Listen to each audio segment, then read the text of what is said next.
Chapter 4. A couple hours after she reached her home in the outskirts of St. Farr, May called Brett using the number on the box of gum. It worked. Brett answered the old home phone on the first ring. Hello? Hey, Brett. He could tell it was May on the other end of the line. Her voice had been stuck in his head all day. Hey, May, he replied, trying not to sound too eager. Are you going to make it to the game? Yes. My dad is going to bring me and drop me off at the school, then pick me up after. Your dad isn't going to stay? Why did he bring that up? He didn't want May's dad sitting next to the two of them for the entire game. He needed to spend every second he could with this girl, and having her father listen to every conversation filled him with anxiety. He waited for the response to his terrible question. No, he's not really a fan of basketball. Oh, good. Good? Well, not good. I mean, he can come hang out with us if he wants. What are you doing, man? Brett's polite nature seemed to be squarely at odds with him spending quality time with May. Luckily, May took control of the situation. No, he'll be fine here.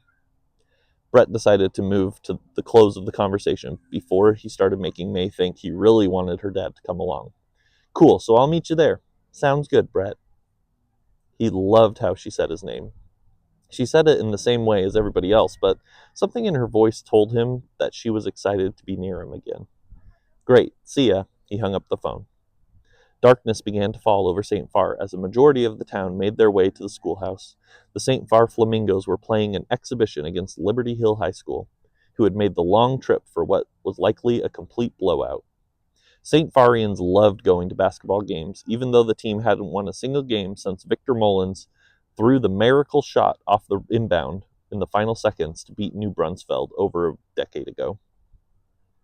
Most of the attendees just liked the energy of the crowd, the night out of their homes, and the ability to see other folks from around town. The basketball game was just an excuse to catch up and gossip. Brett arrived in his newly minted Ferris shirt. He had dyed a plain white t-shirt pink and wrote "Go Flamingos" on the front with a black marker, then cut off the sleeves, both to keep him cool in the warm Texas night and to show off the small amount of muscle that he built lifting weights over the summer.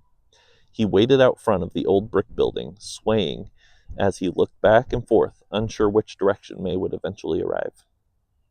An old white Lexus pulled up to the curb in front of Brett, and a large man stepped out of the driver's side door. Brett turned his attention to the man, unsure if he was here for Brett or just needed to park on the red curb for a moment to run in and grab something from the school. Either way, the man stepped away from the door, staring back at the teen. This man was here for Brett, but why? Brett really wished he wasn't wearing a pink cutoff t-shirt. It put him at a firm disadvantage if he needed to step up and intimidate the potential attacker. A moment later, May stepped out of the Lexus's driver's side door, ducking to move under the man's arm and around the front of the car. Thanks, Dad, she said with a smile and a wave.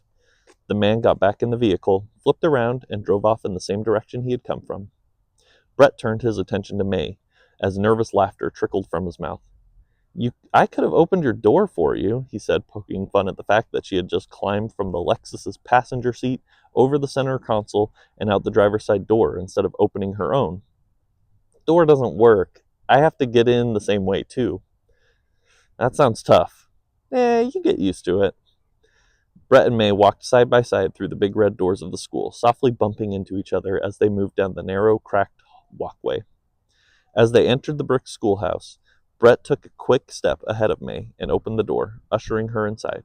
The hum of 100 voices discussing their lives since the last community event came whooshing through the open doorway. May turned her head toward Brett as she stepped over the threshold. Thank you, such a gentleman. Brett could hear the playful sarcasm in her voice, but he took the compliment all the same. He was putting forth as much effort and thoughtfulness as his teenage mind could muster. It was nice to hear that acknowledged. He followed behind May, entering the school and allowing the oversized wooden door to close behind them. The teens excused me and pardoned me their way through the narrow crowd, sidestepping their way through the 5-row-deep bleachers to an open space. The next hour rushed by, neither of them looking at the court for more than a minute. Every whistle, foul, and three-pointer caused the entire bench to move up and down slightly as St. Farr stood up and cheered the spectacle. The movement only made Brett even more convinced he was living in the clouds. This girl was incredible. When the final whistle blew, the rest of the crowd quickly rose and started making their way to the doors. Part of the unspoken social agreement of the St. Farr basketball games is that everyone leaves when the game ends. That gives the staff the opportunity to clean up the gym quickly and get home with plenty of time for a good night's sleep. Although it wasn't written down anywhere, everyone understood that that was the polite thing to do. Brett snapped out of his dream world, filled with May's laughter and reminiscing of their experiences at Youngston summer camp. It was time to leave, and that meant May's dad would be back soon. As they stood up, May asked a question that she'd been wondering since Brett swept her off her feet earlier. "Why did you never call me after camp?" Brett wasn't sure what to say. The question hit him like a bus barreling toward a too-slow armadillo. Immediately, he started regretting it. He searched his mind, but was unable to come up with a reason. He had her number. They had a great time together on that Friday night. He never took a moment to pick up the phone and dial. After spending the past day with her, he regretted it. "I guess I just got busy," he replied simply. There wasn't really a better answer to offer than the truth. Then he realized that she had his number the whole time. "Wait, why didn't you ever call me?" "I did." That was not the answer Brett was expecting. Simple and direct. He could tell by the look on her face that she really had, too. Again, he wasn't sure how to respond. "I'm sorry, I never heard that you called." "Yeah, it was actually Jefferson." "What do you mean?" "That's the guy who answered the phone. Some guy named Jefferson." May gently pieced it together for Brett. "You gave me the wrong number." Brett felt a soft tap on his shoulder and pried his eyes away from May to see a tall blonde girl. Instantly, his entire body jolted to life, and he whipped around. "Oh, Hannah, you came!" Brett gave the blonde a gigantic hug, and she let out a soft squeal. When the hug ended, Hannah took a half step back and set her eyes on May. "Hi," she said, extending her hand. "I'm Hannah." "I'm May," May replied with a weak smile. Brett quickly followed up with reintroductions. "Yes, that's May. We went to camp together a long time ago. She just moved to St. Farr." Hannah nodded as Brett spoke. He continued, this time facing May. "May, this is my girlfriend, Hannah.